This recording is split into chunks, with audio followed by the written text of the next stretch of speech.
All right, let's see if we can go live. We're live. Okay, I think this is working. Tell me if this is working, you guys. All right, yay. I think we're live. Please let me know if you can hear me, if the sound's good. YouTube's good.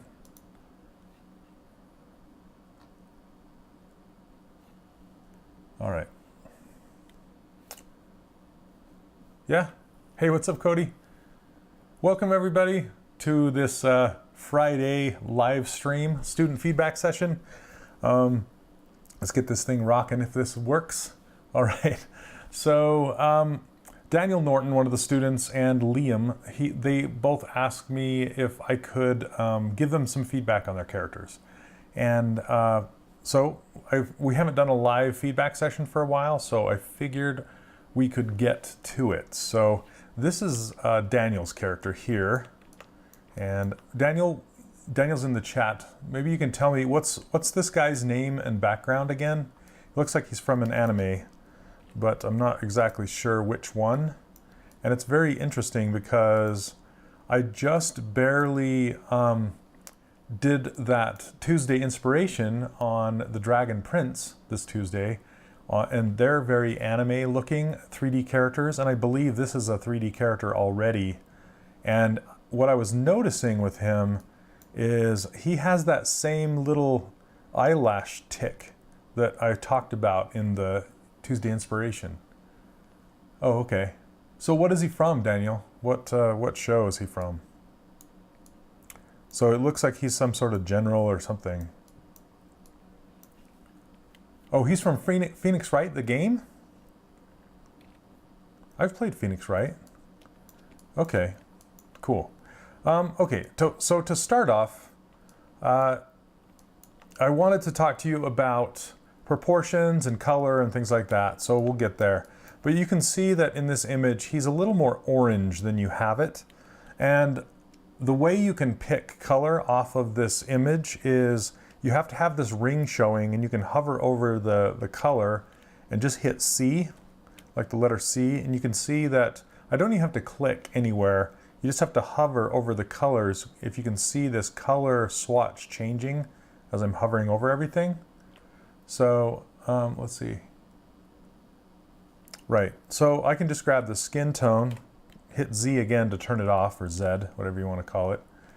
And then click his skin right here, and then just click on this hard paintbrush and just hit fill. You can fill the whole thing.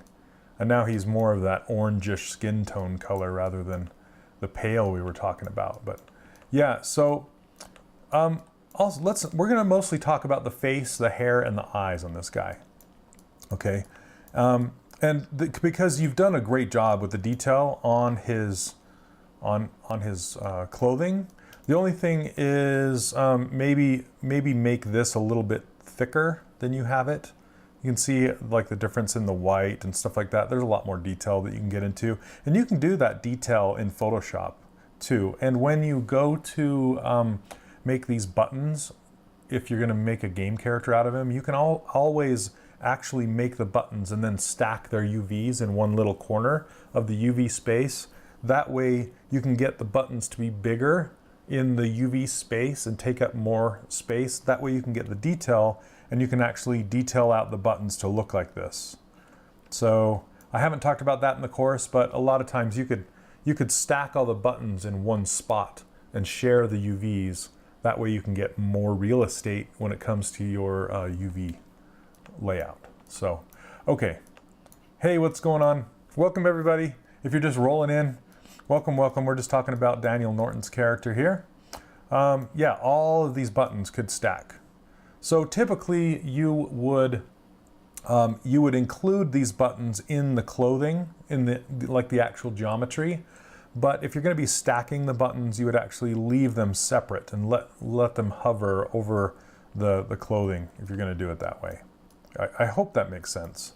And then these details could be baked in to the actual neck. You wouldn't have to pull them out. And then I might close up the difference between, see the white collar and this darker collar. I would close that gap in between there, so when you bake the maps, you won't have to retopologize down in that groove. Just kind of fill that gap closed. It'll do the same thing. So, okay, yeah, Cody, that's a great point. So, and I still need to do a video about that Blizzard character, but if you're ever sharing UVs and you need to do a bake, what you do, and I do this in Maya, you can't really do it in 3D Coat very well. I do this in Maya. You can get the educational version for Maya, I believe, for free. But what you can do is you can grab the entire stack of all those buttons. Say you had, let's see, what do we have here? 1, 2, 3, 4, 5, 6, 7, 8, 9, 10, 11 buttons. So say you had a stack of 11 buttons all sharing the same UV space. You would move 10 of those over to the next UV quadrant.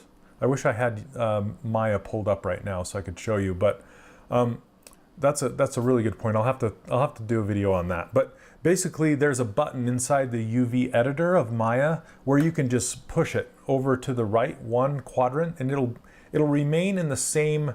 So UV space is 0 to 1. It's called, and I did talk about that in the course, where it's the bottom left-hand corner is 0 and the top right-hand corner is 1. Okay, so the next quadrant over would be from 1 to 2. That's how they number the quadrants, and it'll just pop it over there.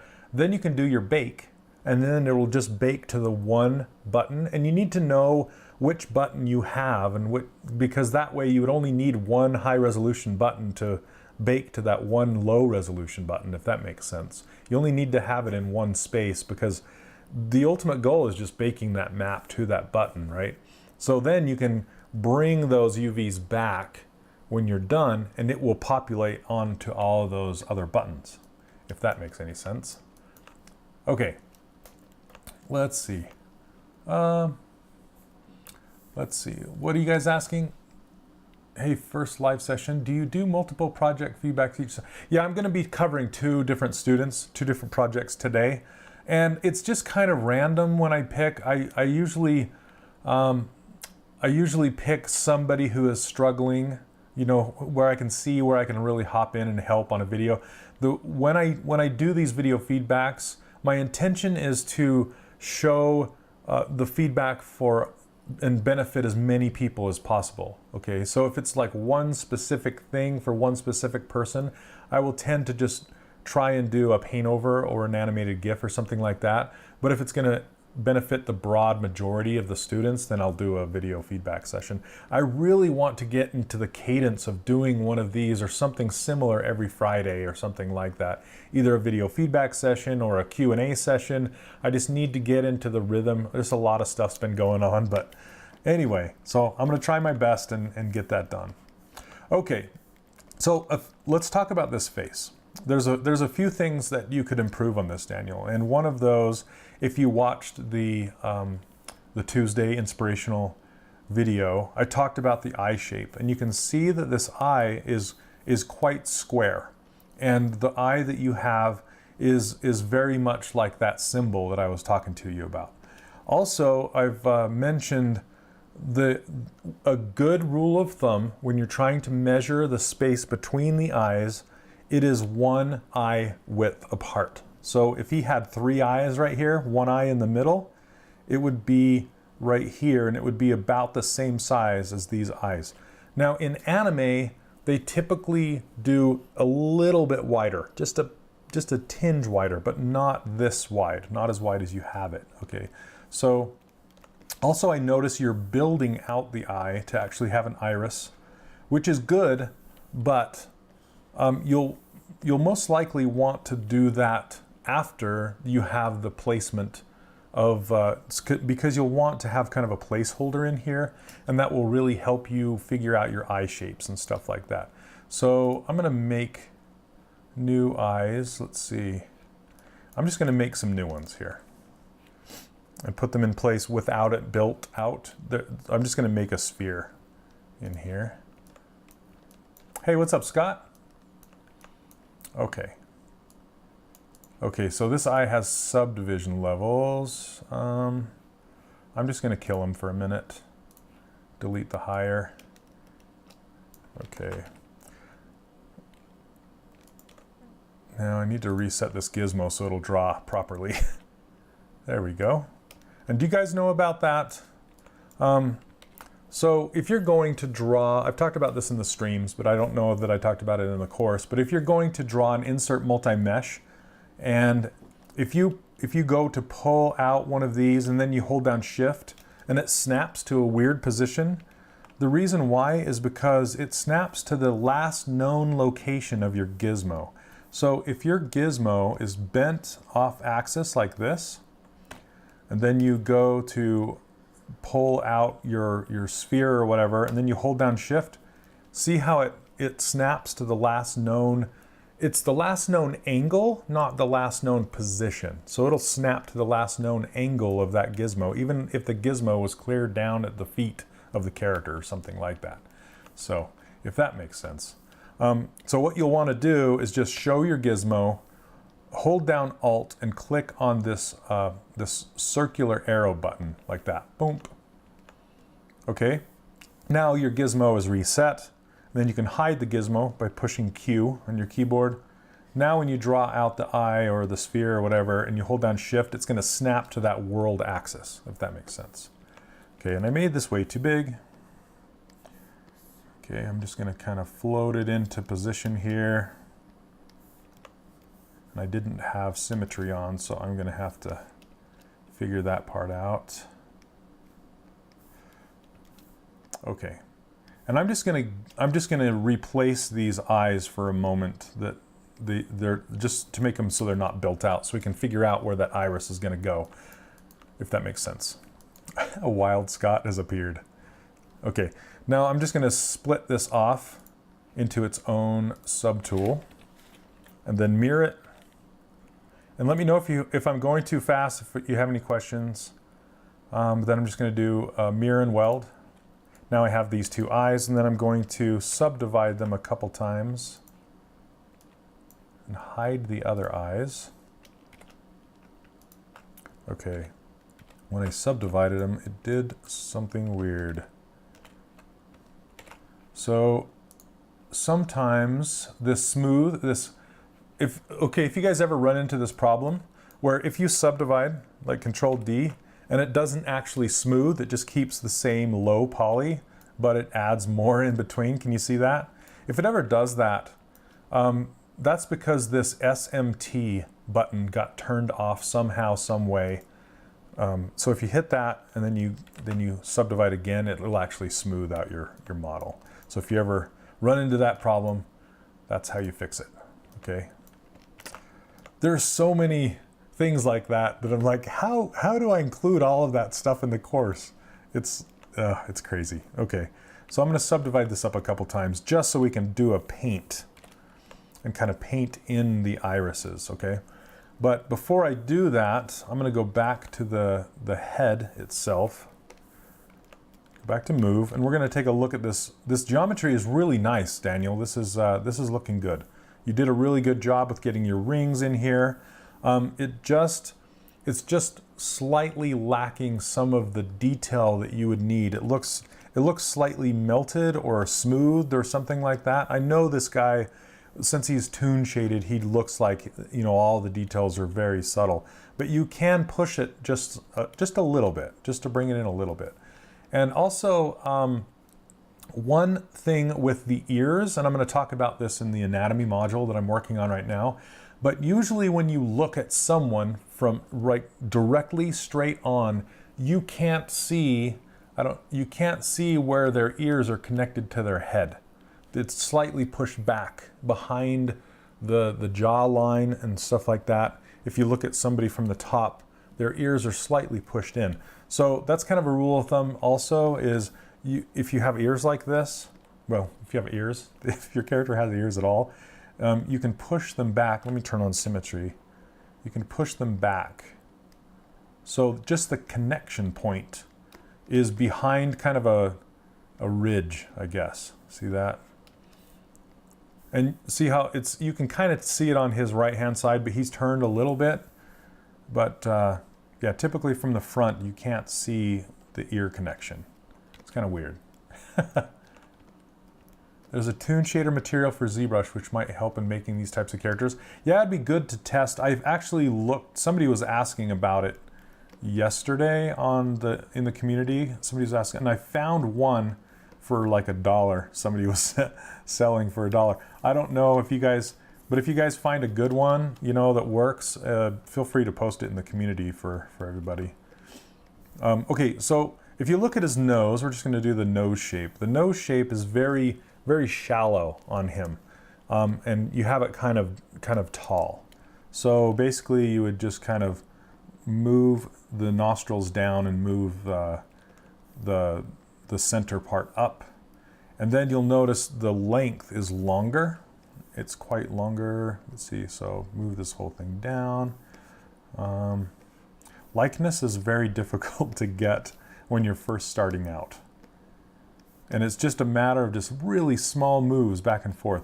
And you also have the jaw is quite thicker than what he has, kind of a more slender jaw. So you can just kind of pull that in like this. I mean, it's all the stuff is like super duper close, very subtle movements, okay? Now let's try and move his whole eye. I'm gonna hide the eyelashes for now. Let me find them. Outer eye eyebrows. And good. I'm glad you, oh, it's part of the clothes? No, is it? It is, okay. Looks like your eyelashes are actually in your clothes subtool, which is fine. I'm just gonna mask them off, invert the mask, and then just hit split. Group split? No, not group split. Ooh, that was close. I meant to do split unmask points. There we go. Oh, I didn't grab this one. Okay, let's do this one, split unmask points. Okay, now they're hard to see, but there's one, and I'm gonna merge it down into the other one. Okay, so there's our eyelashes. No big deal. Don't feel bad about it at all, Daniel, at all. I do it all the time. Okay, I just wanted to put them in their own group so I can hide them, because we're gonna mess with the eye shape without having the eyelashes in the way. Okay, so, and you're kind of missing, you have a very subtle hint of eyelids. You want to make them a little more prominent, even though you can't see them here, because they will help with rigging. How, Pierre Paolo, let's see. Do you have any tips on how to determine how deep in the skull the eyes are? I have trouble with it. Usually, it's really strange. I usually just go kind of with my gut feeling. I know that's not what you want to hear. I'll use reference, and I'll see where normal people, you know, how deep an eye normally is. But the biggest thing that students or new people always do wrong, as far as that goes, is they will put the eyes past the nose, past the bridge of the nose. And what I usually do is I kind of gauge a space between where the nose, you know, where this plane change is right here, this change of direction, and I'll put them about right there, something like that. And that's just my gut feeling, you know. Yeah, it's close. Yeah, close. I wonder actually if the same people who did the render of this guy worked on the Dragon Prince. I wonder, because they are very, very similar. The toon shading is very similar, or at least they're using similar techniques. So, okay, let's see. I'm gonna bring these eyeballs in closer to the center. And you can also turn on this transparency to see, as long as your eyes are in a different subtool, you can turn that on to kind of see where they live inside the head. And I try and get the eye opening to be centered on that eyeball as much as I can. So now I can go back to the head itself, and then just kind of start shaping this eye opening a little more. So it's a little closer to that concept.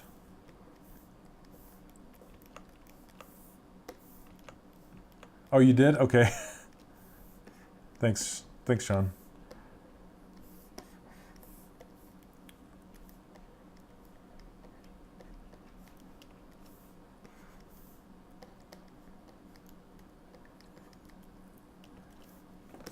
See how crazy eye shape can change what the guy looks like? It always just blows me away how just even subtle movements, just little tiny things, it'll just completely change the what he looks like, it's just it always makes me go, wow, that changed a lot. Just that little thing. Oh, it's free? Okay.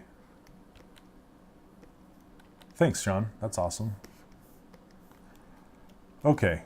So I think this is a little closer. That's quite straight on that end. I'm just looking for this upper curve right here. And then it's very geometric. This eye shape is very, the corners are very sharp. Okay, and you want to look at it from all angles. Make sure there aren't any gaps in between the skin and the eye. Then, what I was talking about with the eyelid, you have it there, but you can make it more prominent, I guess. It might be a little difficult because it's pretty thin. I'm going to try this detail brush and try to just push it back a little bit. Oh, I got to turn off spotlight projection. Why aren't my brushes working? How many times have you guys done that? Why aren't my brushes working? Because it's crazy, because move works, but nothing else does. So you've been moving all along and all of a sudden, why don't my brushes work? That's why. Okay. I'm just trying to make more of an upper eyelid just by pushing it back. So, and I don't know if you guys, I know a lot of you guys know this, but the difference between the detail brush and the pinch brush is the detail brush will offset the geometry in space without pulling the geometry together. And the pinch brush will pull the geometry together as well as displace it in space. So, yep, spotlight projection. So if I'm using these images right here, then I need to turn spotlight projection off. So otherwise your brushes won't work. Okay, that's a little better. I want to inflate these nostrils a bit. Are any of you guys going to the ZBrush Summit? I want to do a student meetup if I can. I think I'm going to try for Friday night, and I'm going to try for the cantina again. Last year we did the cantina, and I felt so bad because we left Christopher Dean there kind of hanging. He showed up when I said we were going to show up there, but they were running things a little late at the ZBrush Summit, so I was still there trying to get a ride to the cantina, and Chris was already there just waiting, hanging out, talking to the bartenders and stuff. I felt bad. But I'm going to do one again. Okay. Let's see. Oh, so do the pupils look straight or do they look slightly to the sides? I have always trouble when setting up the position of the eye. They do. I hate to use this example, but they're kind of like nipples, and they look a little bit out like this, just a little bit, slightly out. So your resting position, your eyes are slightly out, like nipples. Sorry, I had to say it. Okay, so now this is where I like to use the pinch brush, and I know he's kind of in an expression, but it looks like from all of these reference images that he's got a resting angry face, I guess. His resting state is an angry face. So we're going to go ahead and put his eyebrows kind of aiming down in this resting state.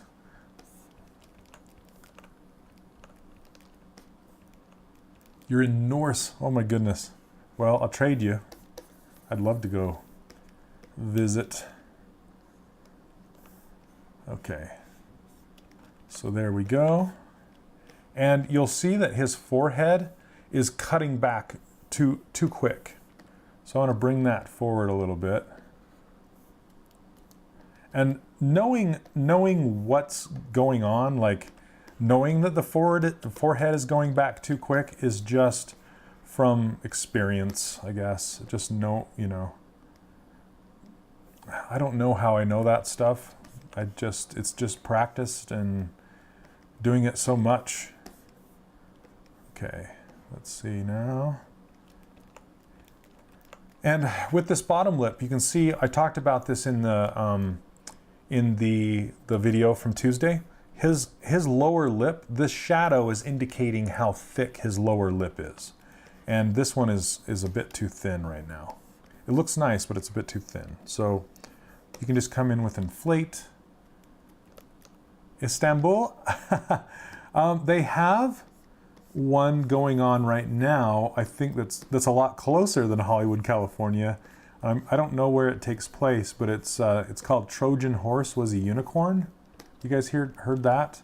Its nickname is THU, and that's happening like this week as well.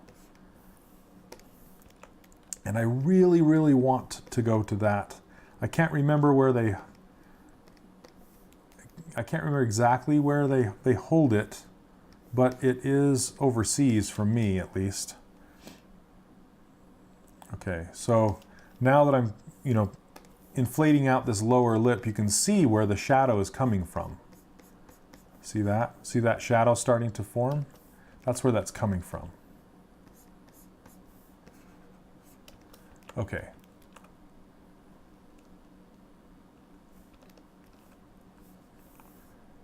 And then I like to just define that top lip with the pinch brush, just to create that plane that I was talking about in that video, if you guys have watched it. You can do that with the lower lip as well, but only do it kind of in the center and then blend it out. Just fade it off. It doesn't have to be as apparent. You can do it a couple times and then just kind of smooth it back. That's a little closer, I think. And then you want to just kind of come in here and define the ear, make it look a little more like the concept here. Just want to inflate this area a little bit. Malta. Malta. Where is Malta? I'm going to try and go. So we'll have to, if I end up there somehow, some way soon, not this year, of course, but maybe next year, I'd love to have a 3D character workshop meetup there. That'd be great. And it looks like they have a little more detail happening inside this ear. So you can go in and get it there when you're ready. Okay, let's unhide that. Now you can kind of start to see how it's getting a little closer to looking like the guy. And most of that is just due to the matching that eye shape, right? It looks like his eyes, I went a little too square with the front. They kind of have that angle. Between Italy and Africa, really? Okay. I heard it was on an island or something once. Okay. Now that we have this, and I don't know how close your eyelashes are. Let's see. Okay, I'm going to see if I can work with these. I'm just going to inflate them.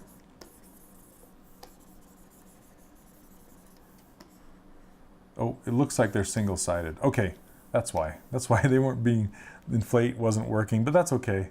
We'll just kind of pull them over. And I don't know if you guys if you guys follow Dylan Ekron, he's, you guys probably know who he is.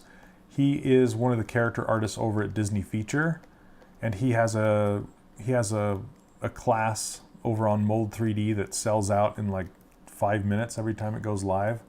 But he has been, I think Yao is taking it right now, one of our students, Yao Salsa. I don't know how to say his name properly. But he's taking it right now, and I was talking to him about it. And he was telling me that one of the things that Dylan does or likes to do, he said the way he teaches is similar to the way I teach, which is awesome. And I would say if you want to continue your education beyond the 3D Character Workshop, his is a fantastic one to move on to if you can get in. But he has been taking his clothing and leaving it single-sided for as long as possible, even to pose. So, which makes total sense. And I'm gonna adapt that thought process and teach that in the course as I'm updating the course.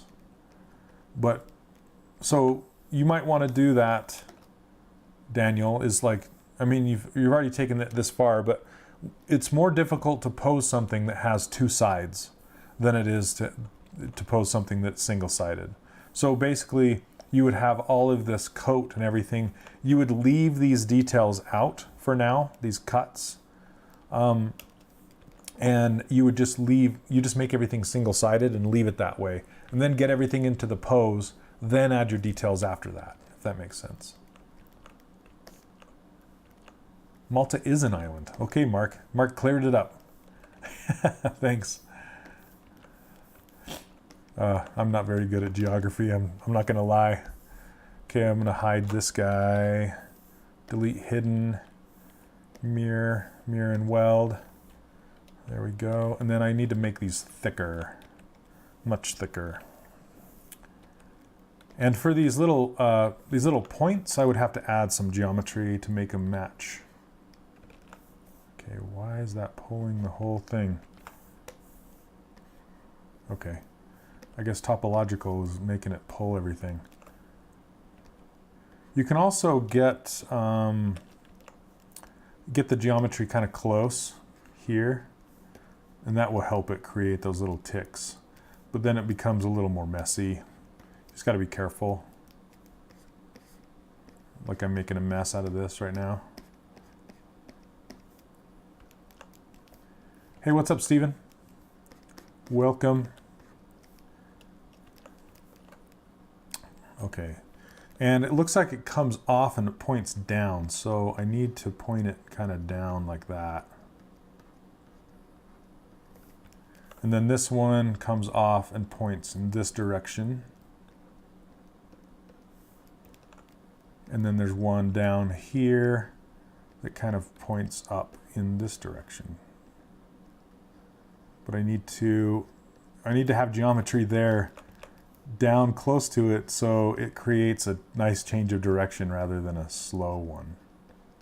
Just kind of a mess. Okay, so we'll see if that works at all. Bring it in so it doesn't have collision or interpenetration, whatever you want to call it. Okay. There we go. And again, I didn't hit activate symmetry like a dummy. So let's do mirror. I don't know how many times I do that. And I always work on the opposite side. So mirror and weld always mirrors from screen left to screen right, and I always work on screen right. So I always have to mirror it, then mirror and weld it.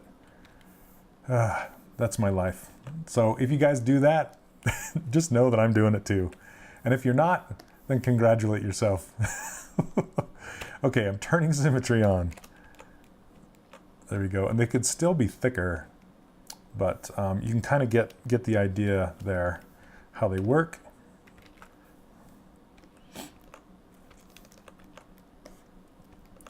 Hey, Wipeout. That's a fun name.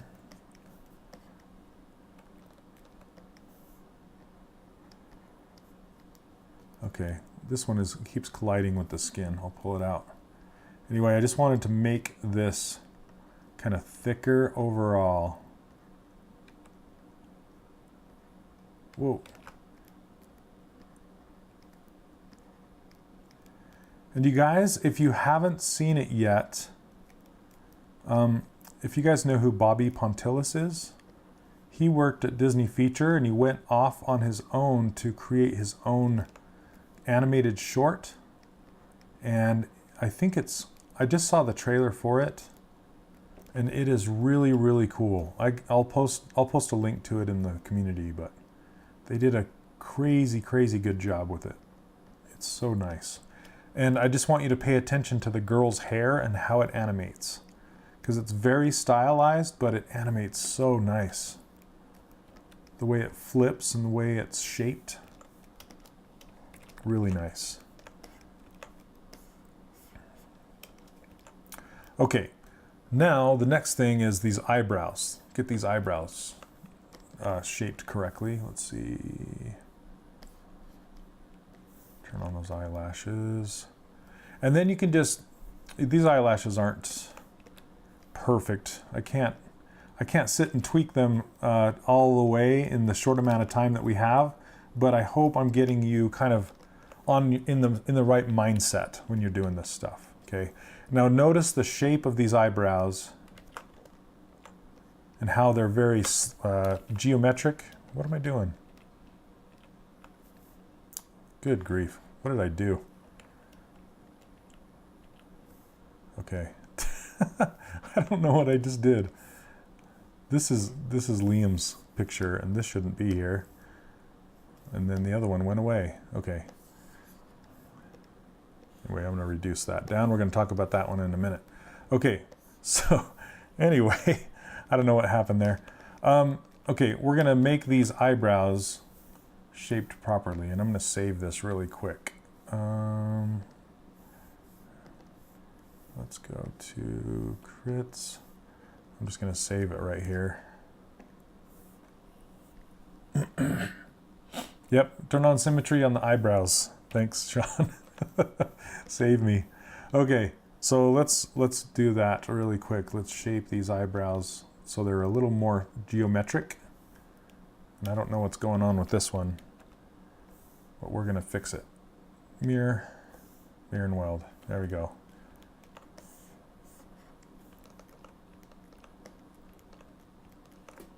Can I link to what? I will put a link up in the community to that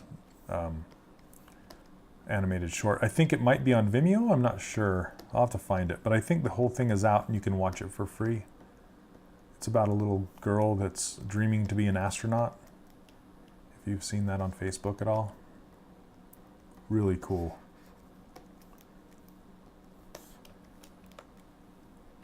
Okay, and the eyebrow almost touches. I mean, his head is slightly down. So, but his eyebrows is much lower. And then it's even sharper like that. And then look at the distance between the two. And then the angle that they sweep upwards. It's more like this. Okay, something like that. Okay, now let's kind of get a pupil in there just so we know, have a better idea of where the iris should be. Okay, so let's fill it. I'm just filling it with a better white. And I don't know if we have enough geometry here. Let me divide it a couple more times. When I go to paint on something, I like to have it at least at 1 million polys. That usually gives a good poly paint base to go off of.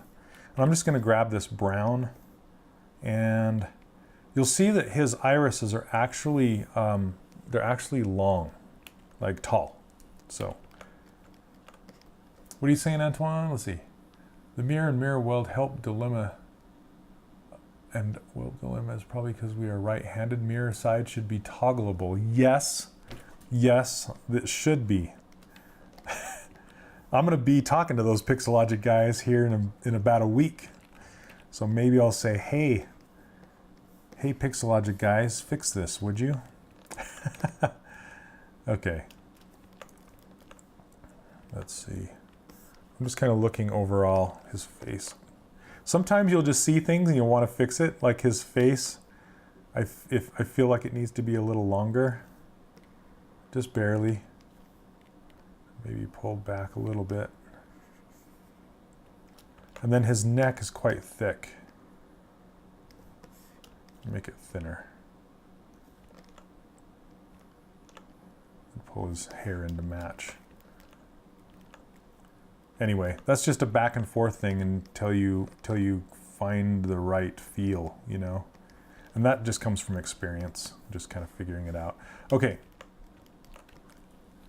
If you don't have sublevels, you can use Sculptris Pro with paint. Just turn off the divide options from Sculptris. Oh yeah, I have yet to really dig into Sculptris Pro and use it like it should be used. I keep forgetting it's an option, actually. Okay, those eyelashes could be better.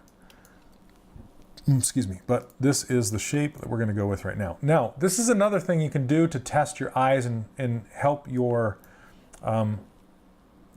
just help build your iris out and keep it clean rather than try and do a paint, which you can do a paint on these eyes. Let's see. You can try different things, but this is going to make your irises round, right, and large. And it'll make them look kind of weird, and it won't. It's not working. It's not fitting. And see how different he can be based on where you put that iris. It changes his whole feel and demeanor and attitude and everything depending on where the iris is.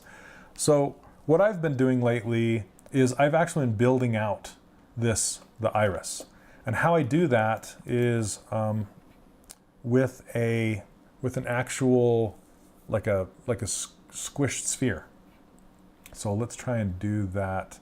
I'm trying to think of, let me see if I can insert, it's because I don't have a sphere with a pole on it. So I have to grab one from the one that they have. You know what? I think I can get it from, hold on. Let me insert a star, or maybe just insert a sphere, 3D. Let's see if that has a pole. Yeah, it does. Okay. Initialize Q sphere. No, that's a Q sphere. Hold on a second.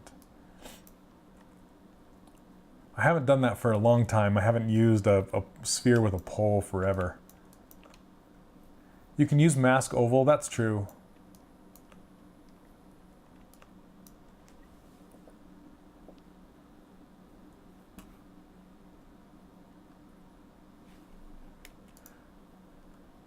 Oh, the Gizmo has one? Okay. Gizmo, I keep forgetting about that too.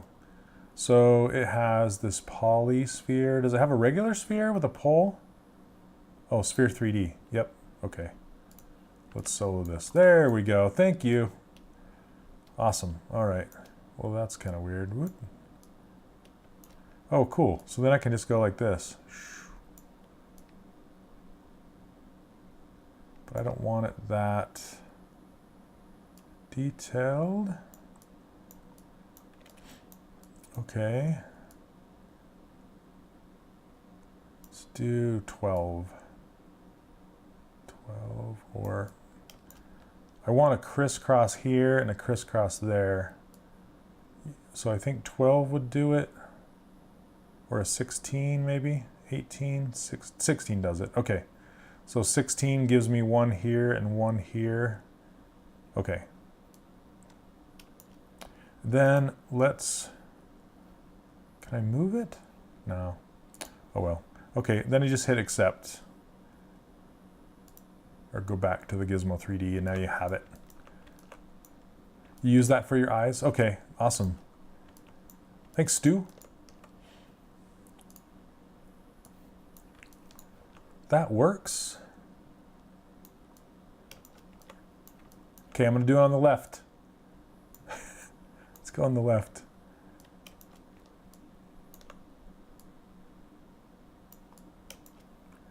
Okay. And what this does for you, it does a couple things.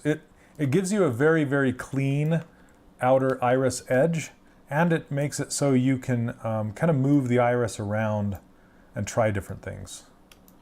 So let's, okay, get it to there. I like to get it close, and you can actually project it if you want. But I also like to have it bulge off the surface like a real cornea does.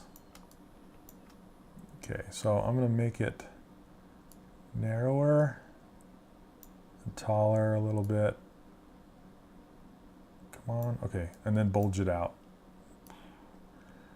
And Daniel, I know you were starting to build out your eye, and you can totally do that. But just do it after you have the placement of it where his iris should be, if that makes sense.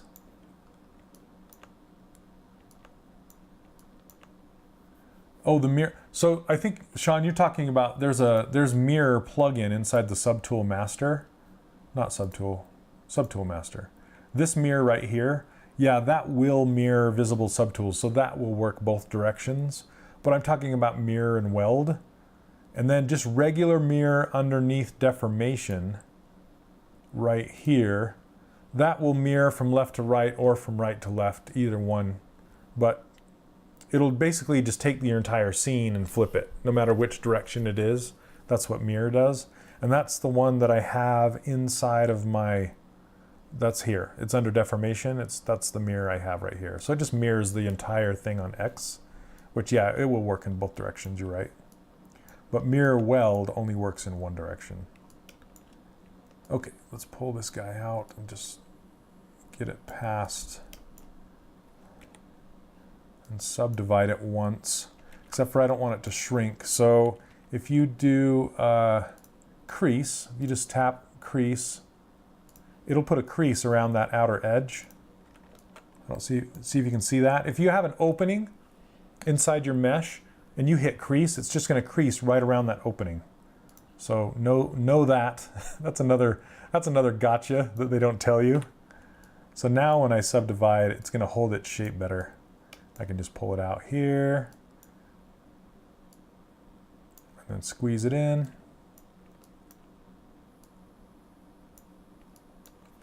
I don't want to derail the stream, so feel free to ignore. I love your IMM brushes for blocking out, but wanted more shapes like triangle and rectangle and more. I used to have more shapes in my Insert Multi-Mesh brush, but I got rid of them because I wasn't using them nearly as much. So yeah, but it's easy to make your own Insert Multi-Mesh brush. Well, easy is a relative term, right? Okay, I'm gonna actually push this in and then just grab this with the move brush and just kind of tweak it around a little bit by hand. Drive me crazy. Come on, get up there. Okay, so now let's mirror and weld that and turn on X.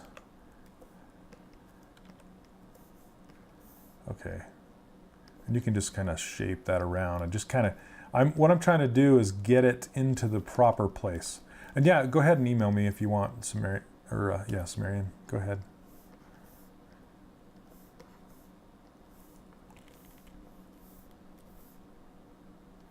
Okay.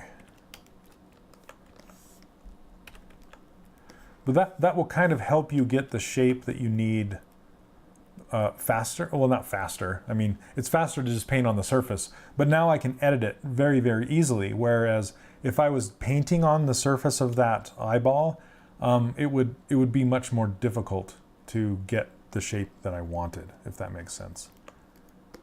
And now that I have this, now I can react to the eye shape and fix it. You know, make it a little better. Oh, it's saving first. All right, Daniel, no worries. I'm almost done. Let me talk about the hair really quick before you have to go. So this hair, I think somebody on the community was trying to explain to you how to do this, and I also explained to you, or I explained it in the video from Tuesday, where what I would do with these is I would make these into separate slabs, so or hair chunks, like a series or a bunch of hair. I'm not having a hard time explaining what I'm trying to say, but it's like a strand. Like it has a lot of hairs in one strand, one block out. Let me turn it to Sculptress mode, and I'll kind of show you what I'm talking about here. So let me just turn Sculptress mode on, and then I'm going to grab this pinch brush.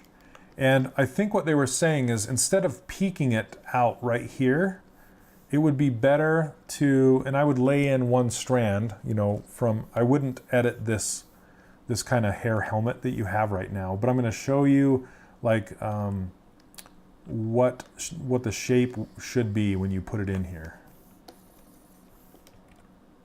Okay. So I'm going to cut this in here, cut this in here, bring it down, and then cut it in like back this way. And then get rid of that peak, if that makes sense. So it looks more like this,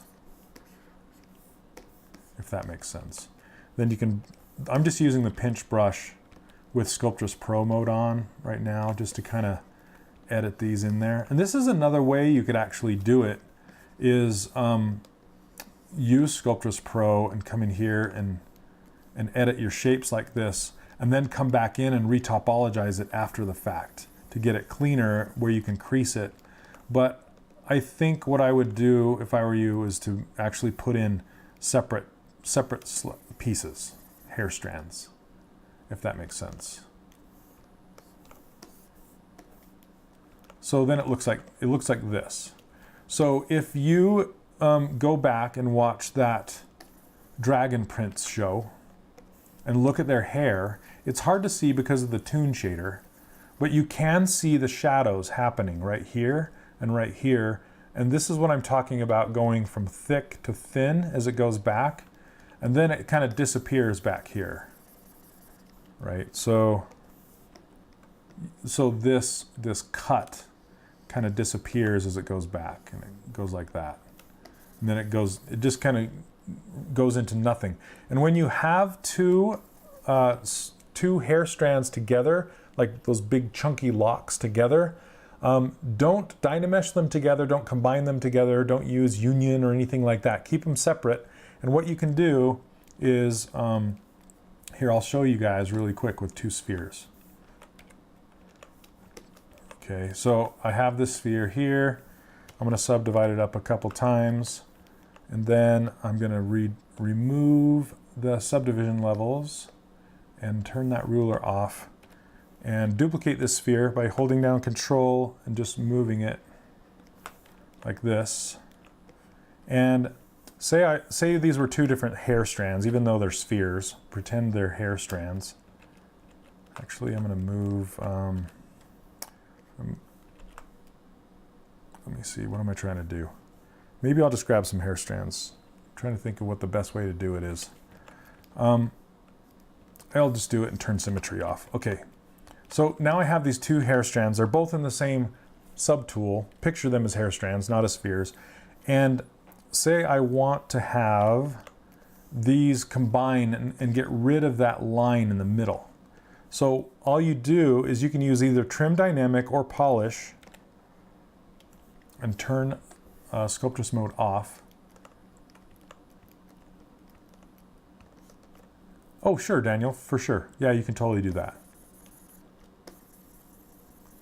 So if I polish out that crease, that line, it'll actually go away. See that? And then you can also hold down Alt and do the alternative polish, and it's going to polish that crease. So this looks like, well, it's looking like a butt now, but this actually looks like let's get a better material in there so you can see it more clear. Okay, see that? So the crease, it just goes away. So you can make two objects appear to go into one object without actually dynameshing it and combining it together. And that's what I do when I'm actually creating hair, is I'll put two strands together, and then where they meet at the top, I will use the polish brush to polish out that actual crease where they meet. So for example, if I were to have this pinch brush and I go like this, it's even looking more like a butt. Sorry guys. Anyway, what I would do is I would make that crease disappear as it goes up. And I hope that makes sense.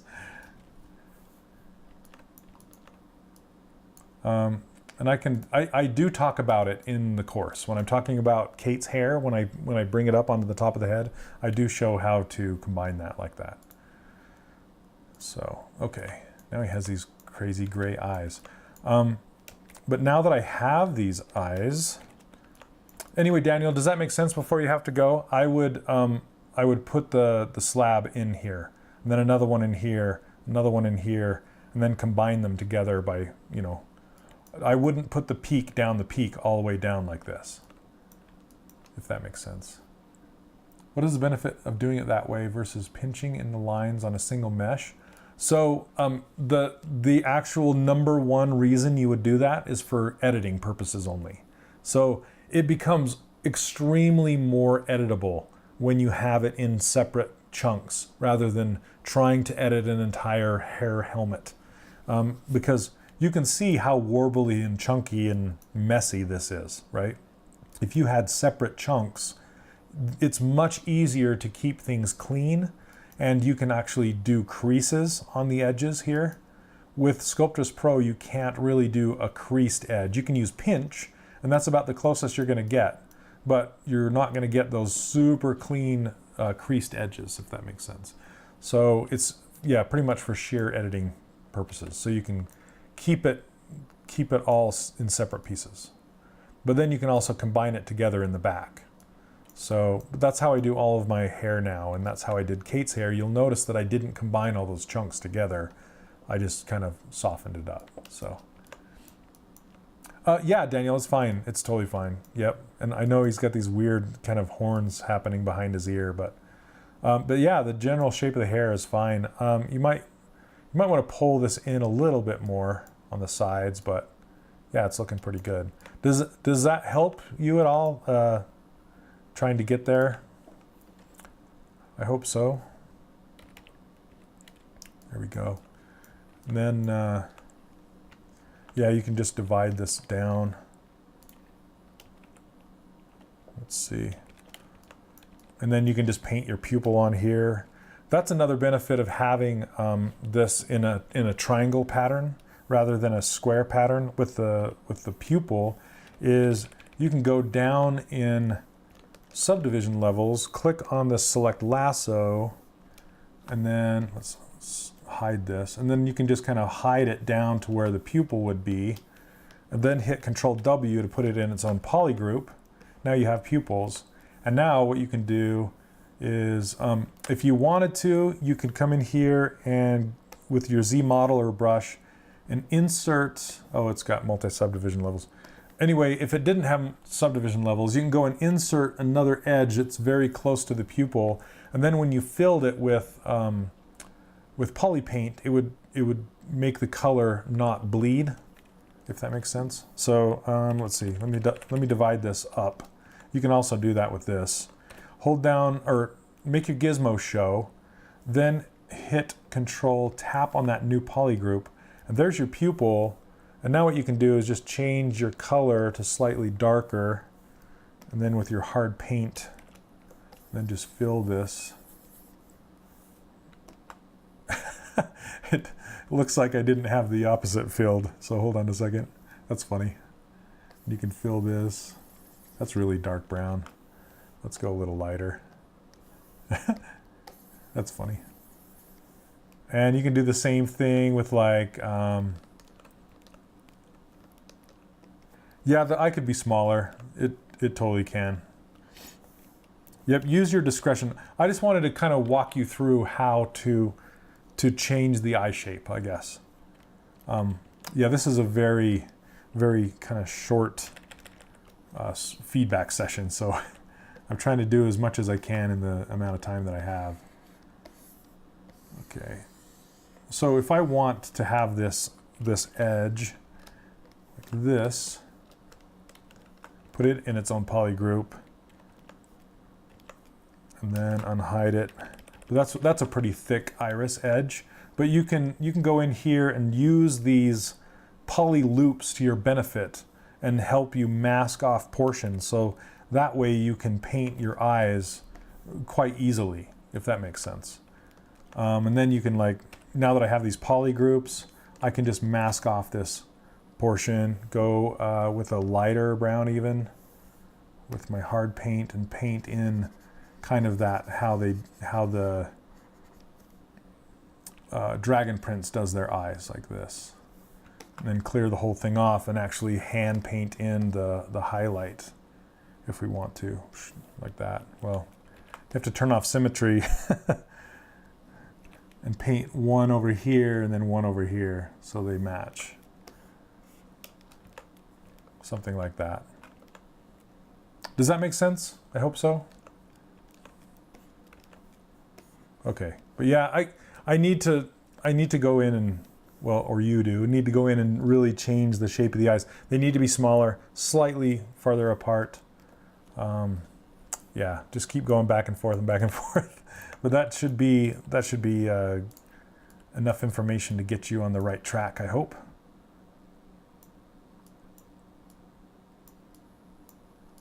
Yeah, I'm just gonna mess it up if I keep doing that. Anyway, okay, awesome. Well, thanks for sharing it with me, Daniel, and I hope this helped everybody out. And next, we're gonna talk about Liam's really quick. Let's see, let's get his going. Okay, let's delete this one. His is a bear, really cool bear. And Liam, are you here? I thought I saw you here earlier. Okay. Oop. Let me make it more opaque. Okay. Okay, awesome. All right, thanks, Daniel. Okay, so Liam, this is yours.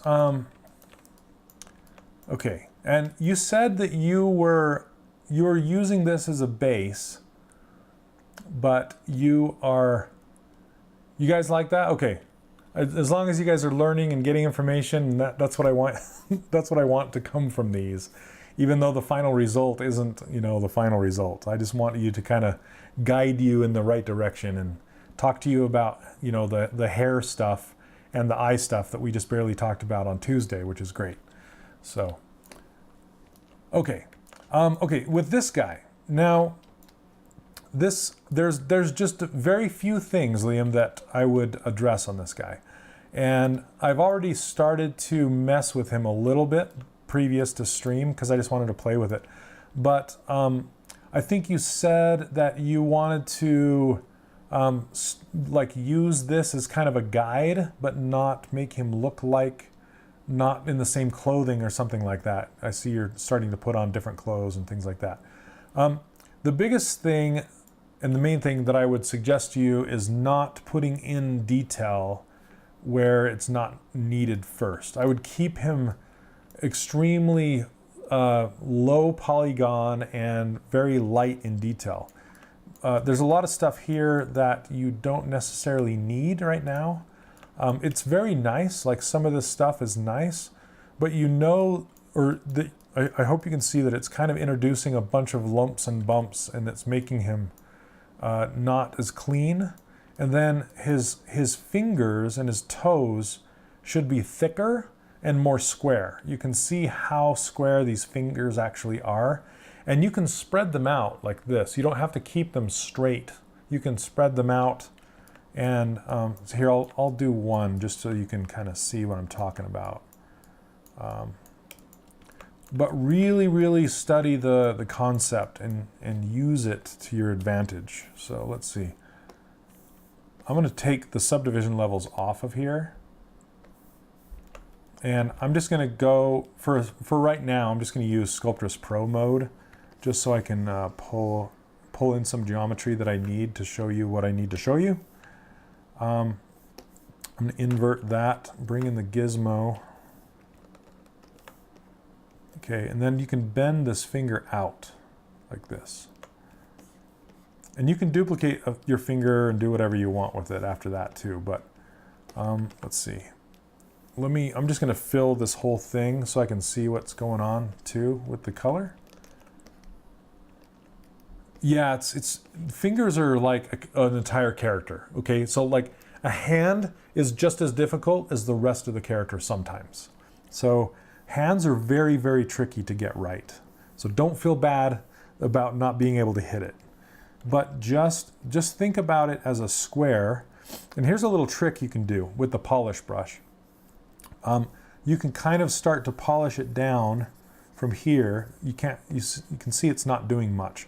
But if you hit the Alt, which is the alternative action of the polish brush, it will actually bring up the geometry to meet that polish brush. And I was showing you how to do that kind of on the hair earlier, but you can see how it's pulled that geometry up and made a flat top. And then you can do the same thing on the bottom. You can kind of start to polish it down, so pushing it into the finger and then holding down Alt and bringing the edges up to meet it, if that makes sense. And you can do the same on the side. You don't want to go perfectly flat. You still want it to have it somewhat round, but that's kind of a way that you can work it. And if your fingers are spread like this, you can get in between those fingers, or you can actually just physically hide the other fingers and get them out of your way so you can get in there like this. So you can, if they're too close together and you can't get in there, you can just hide them. Or you can mask them off if you want to make sure you're not going to touch that area, and then just kind of smooth it out. Now you have kind of this squarish finger, but it's not as thick as it should be. So you can do things that you might think are crazy. Like you could grab this whole finger like this and invert the mask, grab your gizmo again and kind of put it in an area that's kind of in the center of the finger here, and then just scale it. Let me make sure I'm on local symmetry. There we go. And you can just scale it wider like this. Just like take it wider and make it wider, so it matches the thickness, both width and depth. Now it's going to mess some of this stuff up down here, and that's okay. You can just clean it right up. And that is the beauty of working in low resolution, is you can come back in here and smooth it very, very, very easily. Okay, now you have more of a square finger, and you can come in with the pinch brush and finish it up to make it just that much cleaner. So you just run the pinch brush right along this edge, and then you can come back with smooth and relax it a little bit. Pinch brush right along here, like this, smooth and relax it.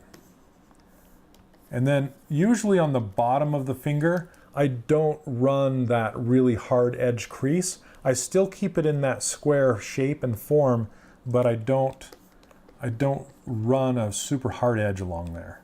You can, just to start with, but make sure you smooth it back out if you do. That way it'll keep that nice round shape underneath the fingers like that. And you can keep these knuckle cuts in here, but it helps a lot if you keep them square, if that makes sense. If your fingers are square, you can keep them square. Then on the knuckles on the top, you can do the inverse pinch. But it works better if it's actually in a pose, like see how his fingers are posed like this. Go back in after you've posed the fingers and put that edge across those knuckles to make them really sharp. No worries, Paulo. I don't know if I'm saying your name correctly. Pier Paulo. But thanks for stopping by. Thanks for hanging out. I don't know how long I've been going. An hour now. Okay, an hour. We're almost done. We're almost done. Okay, so I hope that helps you kind of understand how to do big square fingers. I would look at your hand or look at some reference, spread your hand out like this, maybe not like totally spread, but relaxed. But you have the thumb in the correct shape and the correct angle. I know it's twisting down here, but you can still square it up just like that. You can make it square. I would actually make these fingernails as separate objects. That way you will get a nice division between the nail and the finger, as far as like a nice hard edge that's cut right there. And then keep it in its own subtool. And then you can do the same thing with the toes. You can spread the toes out a little bit to get in there, but just make sure you go in there and make them square and make them fat and thick. And it looks like these are actually not as square as his fingers. If you really want to make it look like that, the kind of the shape of those looks more like this. They're tall and round with the nail in the middle.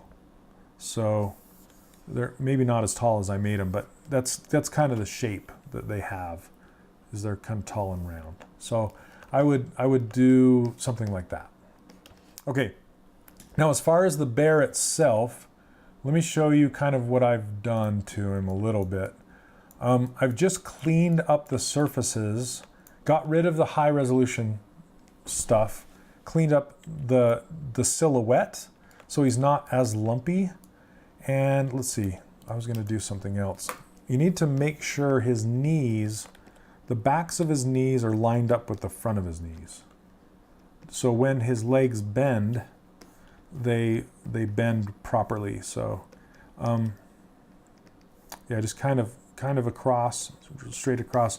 And then make sure I know he's very thick and it's hard to introduce anatomy in there without making it kind of, you know, lumpy or whatever, but the silhouette is the most important and the flow is most important. So I tried to get a straight along the bottom here, and then a curve with the shoulder, and then another curve with the forearm.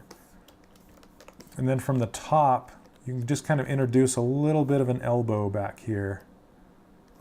So then he has a place to bend on. Let me show you the difference. So what you had before was a clavicle. Now the clavicle goes further than that, and it's a little higher up on the chest. It goes all the way out to the center of your shoulder. If you put your finger, you can feel it right there. So it looks like you have it stopping like right here instead of going all the way up here. So that's one thing. Either just take it all that way or stop it short. Okay, how did you just lasso move? Oh, yeah, okay, so I can do a lasso with my masking, and anytime you do something like that, you can hold down spacebar and move it, and you can do the same with selection. You can hold down spacebar and move it around. Or you can go hold down, this is the hardest one, because it's like playing Twister with your fingers.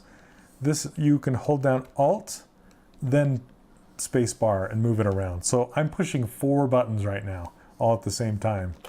And it's kind of, you have to be dexterous to do that. But yeah, spacebar will always move things like that. You can do it with masking or selecting, or even like your clip curve brush.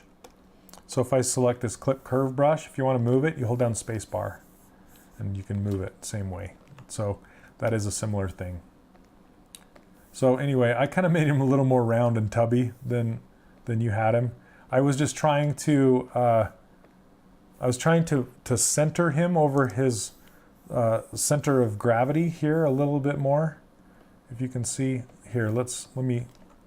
If you ever want to snapshot a model to the background, what you can do is,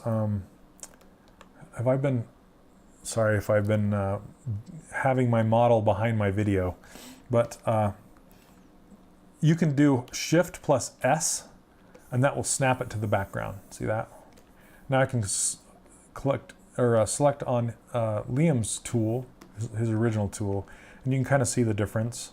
I don't know if this is better or worse. I was just kind of messing with some things. I was thinking about making it so his head can turn left and right, and giving him a little bit more of a neck so he can do that. So I just kind of pulled this whole area up, and I removed those clavicles because I don't know, he's so thick, I don't know if you'd see them anyway. And then I kind of just, reduced some of these things, and I reduced his overall length just a little bit. let's see. And another way you can do it is, and if you want to clear your canvas, you just hit Control N, and that will clear it. So I'm going to grab my guy again, my edit. The edit, it's not mine. The edit that I did, hit Shift S, snap him to the background, and then here's what you had before. Actually, let me load in so you can actually see. Maybe I didn't save it. What is it called? Body. I don't know where I saved it. Anyway, you can kind of see some of the stuff I did. I just kind of smoothed this out and cleaned it up and reduced some things and popped the silhouette a little bit more on the inside of the legs, and then made his shoulder rounder and bigger, and then just kind of helped with that flow. You're really close, so I don't know how much more I could tell you. Because you kind of have an idea in mind for this guy, but I'm just kind of showing you what I would do with it if it were me. And I was just trying to find some more flow and shapes and moving his arm forward so you can kind of see this back silhouette a little better and stuff like that. I'm just trying to get him into a more natural state, if that makes sense. But I might go back and make him taller. But basically what I did is I just masked off this half of him, smoothed it down, and then just used this gizmo to make him taller, shorter, whatever you want to do, if that makes sense. Oh yeah, you can, and a lot of people do, Sean. I need to. That's what my friend Justin Goby Fields was telling me. He's like, you can just set up a macro and hit all 4 buttons on one button. And I don't know if I could get my brain to think that way, you know? But yeah, you could totally do that too. So did you have any specific questions, Liam, on what to do with this guy? The biggest thing I can see are the fingers and toes. And then the bottom of his lip, I would thicken that up just a little bit. But as far as his head shape, his ears, the way his neck is coming off, it's a lot better than the dinosaur that you had done previous. So yeah, this character is much, much better than the start of that other one. You're very close. Oh, sure, Sean. That'd be great. Okay, but if you have any specific questions about this guy, please ask. But mainly what I look for is like flow and things like that. You're more concerned about the mouth? I think the mouth looks fine. You could, yeah, you have the lip ridge in there. I was going to say you could put a ridge inside the mouth, and you have it already. And I don't know what you want to do. Okay, so this cartoon is made so there's no, like, you know how some cartoons have the smile line? Well, like my bear in my logo has that. It's like a separate piece that's attached to his head, and this guy doesn't have it. So one thing you could do to help with that is reduce this cheek area right here and increase that that transition from the mouth into the cheek a little more. So you can kind of bring it out and smooth it in. But it's looking really nice right now. So I don't know how much of that I would do, but you can give him a little bit of a chin. And a lot of like grizzly bears, they have their bottom lip like hangs out like way far. When they growl and stuff, it goes and it comes clear out. It kind of looks weird, but I think once you get the mouth closed, you can always close it and just see what it's going to look like closed. And if it looks good closed, then it's going to look good open, you know. But it's good to close it and do some, whoops, we're looking at the feet now. And do some edits. See, now that I pulled that upper portion out, it made it so the bottom portion didn't match as well. But you can make sure that that matches and it tucks in and it fits. And then you don't have to worry too much about the geometry flow around this area until you go to retopologize it by hand later on. And you'll just want to make sure that you get your flow going around. Let me turn on. Make sure you get your flow going around the mouth like this. As long as you have that flow in place, then the deformation is going to work, if that makes sense. I did some work on the teeth as well. I was not sure what kind of teeth style to do. So what I would probably do with the teeth, bear teeth are interesting. I've done a couple bears in my days. But let's see. I actually worked on Brother Bear for, not the film, but the game. I worked on the game with Jason Newkirk. Jason Newkirk's one of the students in there, in the course, if you ever see him. That's where I first met Jason, is I was working at a company up in Seattle, and I was working on Brother Bear, and we had to model the bears and the Kenai and Coda and all that stuff. So let's see. Bear teeth. Let's see if it'll show, if I can see some. Okay. So they kind of look like this, and that's exactly how I would make them. Actually, I would make this a separate subtool, but you can kind of make it fat, fatter than this, just to kind of stylize it. And then I would make all of these teeth as kind of one piece, and then kind of just push in the bottoms to make them sharp. You don't have to make each individual tooth. You can make this as a whole piece, and then you can kind of push them up into a piece that's like gums, if you see the gums, or you can just kind of push them back up and in there if you don't want to, have the gums or anything like that. But you can also see this is how they come together. So the bottom teeth are in the front, and the top teeth go behind when the teeth are closed, something like that. But as far as these smaller ones in the middle, you can just make those out of one piece of geometry that you then just kind of tweak around. And you can use Sculptress Pro, that works fantastic for that, and then just Z-remesh it when you're done. Or you can make each tooth individual if you want to go that far. It just depends on your level of detail. So if you're going to have your bear very detailed, even though it's stylized, then you can make individual teeth. If you're going to make them very stylized, then you'll want to make this just kind of one stylized piece. I don't know if that makes sense or not. So anyway, these are interesting. Bear teeth. So I hope that helps. All right, but yeah, this is a good looking model. It's making its way. I would, then you just kind of start making the eye sockets and pushing them in and putting his eyes in there and just keep going, I might make the top of his head a lot smaller than the bottom. You can kind of see, it's hard to see because he's turned to the side, but that's one thing you might want to do, is kind of take this whole section and make him shaped like this more. And then bring this out bigger. Does that make sense? And then you can bring in the back of the head to match. So that's something that you might experiment with. And then his ears kind of go up a little more like that. But yeah, just experiment.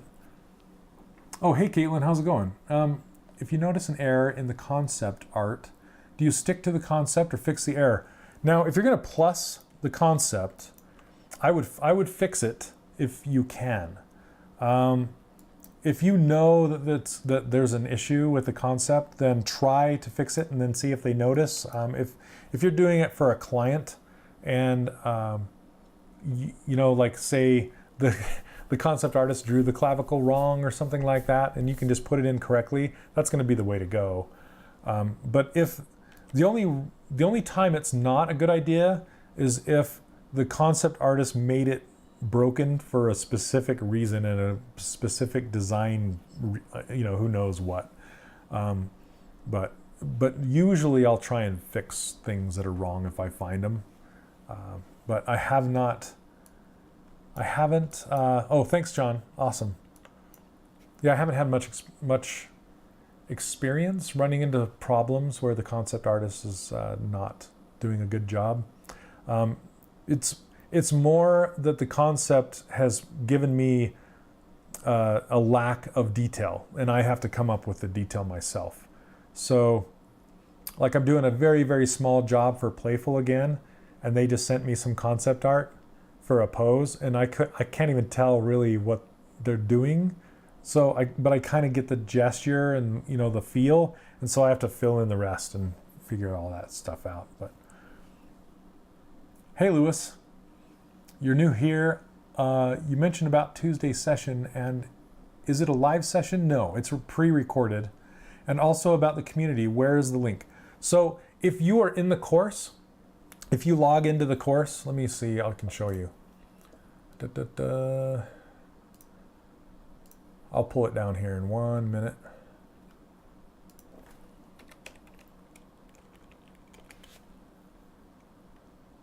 Okay, so if you go to the main page and you hit login, and you log in, this is my administrator view, but if you log into the character workshop, it'll take you here, and if you look at the top, you'll see this community right here.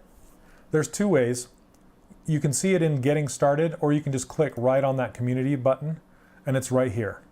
And there's Sean's awesome layout right here, so you can see it. And yeah, there's some awesome stuff going. Pierre Paulo posted some stuff just now. Oh, Caitlin, look at that. Jeez, that's amazing. Oh, the fingers and thumbs, they didn't do them right. So are you doing this for a client, Caitlin, or are you doing it on your own? Is it just a personal piece? Because if it's personal, I would just do it like the movie. But if they're asking you to model it off of that concept, then I would actually go back to them and say, hey, you know, put your geek hat on and say, hey, you know, Gizmo only has 3 fingers. You know, you might want to bring it up with them, I guess. I would do the eyes. Oh, are you asking how I would do them? Also remember, if you want to make anime characters, anime is broken anatomy. Yes, it is. Yeah, you're talking about the Gizmo, or talking about Gizmo. That's a really good concept, by the way. It's interesting to me that they messed up the fingers. Oh, it's for the Halloween challenge? Yeah, do what you want. I would make it like the movie. That's my 2 cents. I'd make it like the movie. Okay. So his eyes are very hard to see. Liam, this concept isn't the best because it's very hard to see what he's doing, and it's hard to see his anatomy, and it's very difficult to see his face. So you're gonna have to make up a lot of it. But to me, it just looks like his eyes are round. They look quite round to me. So you can just zoom in and, you know,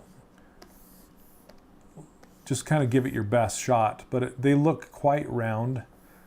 But I would give it, go back and watch that that video that I did on this Tuesday inspiration, and I'll show you, Lewis. If you go to the community, let's see, boom. If you go to the community and scroll down, I don't know how far down it is, right here. This is the Tuesday inspiration Dragon Prince I was talking about. It's right here. You can also find it in the course. I posted it in the course, and you can find that under the bonus stuff. So Character Workshop bonus content, and it's right here, Tuesday inspiration. So I'm gonna be putting those in. I just barely started with this Brandon Lawless one with the video, and the students loved it, so I wanted to keep going, and I made another one. I can't do one every single week, every single Tuesday, so I'll either post an image or, you know, something that's inspirational on Tuesday, but occasionally I'll do a video, and I'll post that up. So you can find that in the course right there. And these student feedback sessions that I'm doing like right now, you can find those right here. And I'll be posting this one later today or tomorrow. And then I'm going to be doing some more industry pro interviews, and you'll find those here. I'm going to be asking a whole bunch of pros this next week at the ZBrush Summit if they want to do interviews, and get a whole bunch of them lined up. And then here's just some more bonus content for you there. So anyway, welcome to the course. I hope that answers your questions. Let's see. You actually like them better with the 4 fingers instead of 3? Yeah, that's true. You know, it's kind of a take. You know, it's like fan art. So it's completely up to you. Completely up to you. Okay. It comes to Gizmo. No, she is like, yep. All right, you guys. I think I'm going to wrap it up now, unless you have any other burning questions. If you have any software questions or whatever, just go ahead and post them in the community. And I'll try and do this not next Friday because I'll be in Hollywood, California, but the weekend or the week after that, I'll try and do another one. And maybe I'll do a recap of the ZBrush Summit. I'm going to try and get some footage on my phone, and maybe I'll put a video together for you guys so you can kind of live the ZBrush Summit through me. Anyway, yeah, this has been fun. So I hope it helped you out. I hope you guys learned something. And like I said, Daniel's character didn't quite turn out as exactly how the concept looked, because I can't really, do that in an hour or so. But hopefully it gets Daniel on the right track and it helps you guys out. So, yep, thanks guys for dropping by and hanging out with me today. Looks like we have about 35 people hanging out with us. That's great turnout, I think. So, oh yeah, you do have a setting for the MD Toon cloth. The problem is the sim is so computer intensive that it will crash PCs. Okay. Yeah, no problem, Mark. Thanks for stopping by. Thanks, everybody. And we will see you in, well, I guess 2 weeks. So I'll be at the ZBrush Summit. I'll still be checking on the community and I'll still be answering questions. But watch the ZBrush Summit next week. It's going to be great. There's a lot of really cool speakers. And my friend Steven Anderson that printed out my my Dino Cowboy, he's going to be there doing a presentation with Zach Petrock, who is the lead character designer or modeler at Disney Feature. I'm going to try and get an interview with Zach. That'd be awesome. I'm actually taking a workshop with Zach there, and just because I want to meet him and talk to him. So anyway, thanks guys. We will see you. And I'm not streaming this Monday because I'm preparing for the ZBrush Summit as well. So next week's kind of it's kind of blacked out because I'll be out of town. So anyway, thanks for all your hard work, guys. Take care and have a good week. See ya.